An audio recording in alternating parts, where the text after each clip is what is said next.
अहिले म पोखरा महानगरपालिकाको यो लेखनाथ विजयपुर चोकमा आइपुगेको छु। आज म विजयपुर चोकदेखि टाइगर ट्री, कालिकास्थान हुँदै देउमाडीको डाँडा, भ्यू पोइन्ट र ठुलाकोट डाँडासम्म पुग्ने छु। यतापट्टि तपाईँले देखिराख्नु भएको विजयपुर ब्यारेक हो, यो पृथ्वी हाइवे हो। आजको मेरो डेस्टिनेसन यो विजयपुर चोकदेखि देउमाडीको डाँडा र ठुलाकोट डाँडासम्म हुनेछ।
अहिले म यो टाइगर ट्रीमा आइपुगेको छु हैन। टाइगर ट्री यस्तो रहेको छ, ल हेर्नु टाइगर ट्री।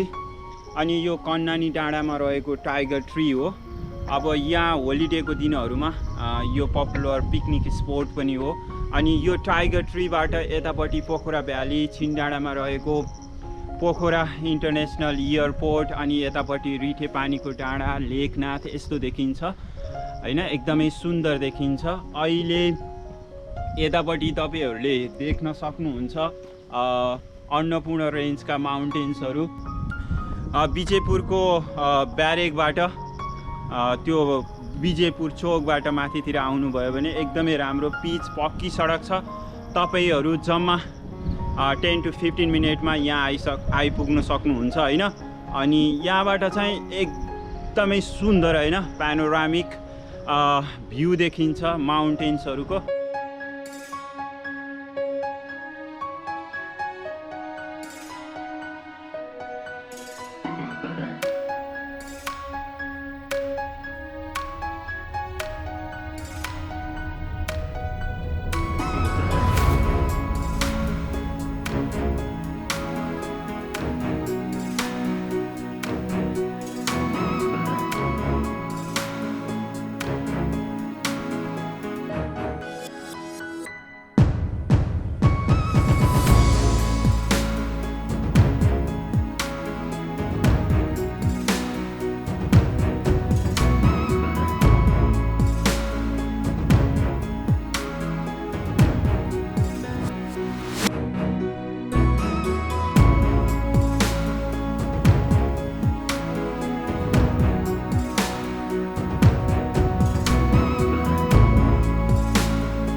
अहिले म यो कालिकास्थानको सानो बजारमा आइपुगेको छु। यो कालिकास्थानको सानो बजारको अगाडिपट्टि दुईवटा बाटो रहेछ, यो चोक रहेछ। तपाईहरू यो सिधा अगाडि जानुभयो भने मास्टान पुग्न सक्नुहुन्छ हैन, यो सडक।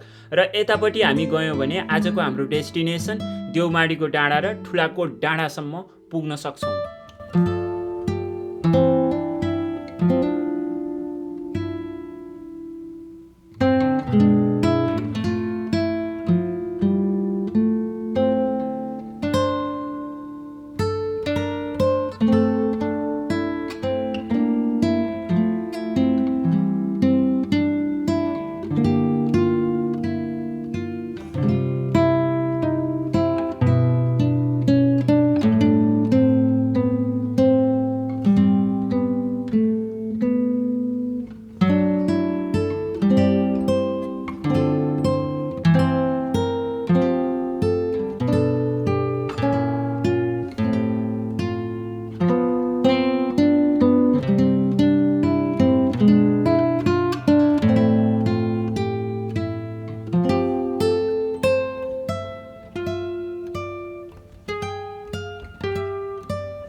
यो ठुलाकोटको कोट मन्दिर हो।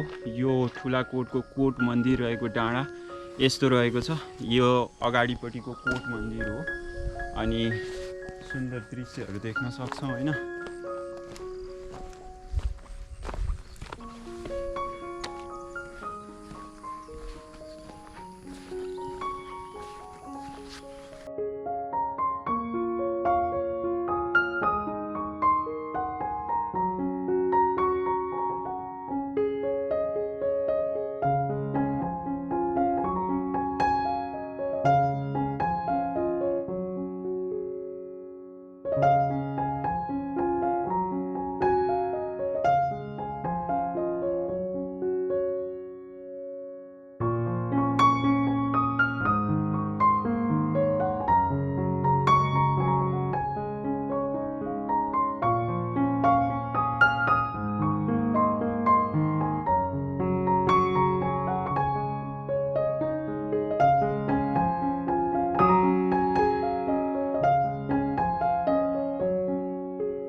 अहिले म यहाँ आइपुगेको छु। यो देउमाडी गाउँको चोकमा आइपुगेको छु हैन। यतापट्टि चौतारो रहेको छ अनि यो चोकमा चाहिँ हामी तलबाट आएका हौँ हैन, उता पोखराबाट कालिकास्थान हुँदै तलबाट आएका हौँ।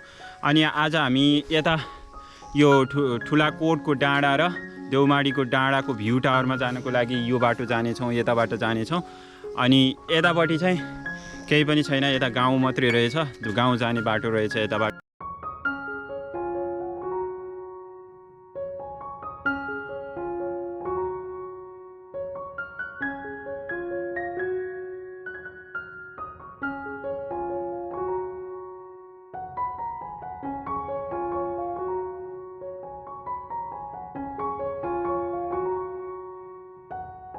अहिले म यो देउमाडी डाँडाको भ्यू पोइन्टमा आइपुगेको छु।